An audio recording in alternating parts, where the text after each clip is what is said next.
কত আদালত একটা ব্যাপার নিয়ে কথা বলতে খুবই আক্ষেপ হয়। আমি আইনের ছাত্র, যে মঞ্চে দাঁড়িয়ে আমরা কথা বলছি, আমাদের হাতের বাম সাইডে যে আদালতটা আছে, বাংলাদেশের ভেতরে পবিত্রতম জায়গা হিসেবে চিন্তা করা যেত, কিন্তু ওই আদালতের মাধ্যমে কত নিরীহ মানুষের রক্ত কেড়ে নিয়েছে শেখ হাসিনা, তার কোনো ইয়ত্তা নাই। এবং বাংলাদেশে মাঝে মাঝে বলা হয় না যে এদের অবিচারের মাত্রাটা কেমন।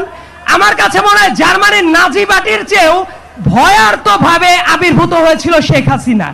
এবং সামনের দিনে আমাদের একটা চ্যালেঞ্জ আছে যে জাতিগতভাবে আমরা ঐক্যটা ধরে রাখতে পারি কিনা।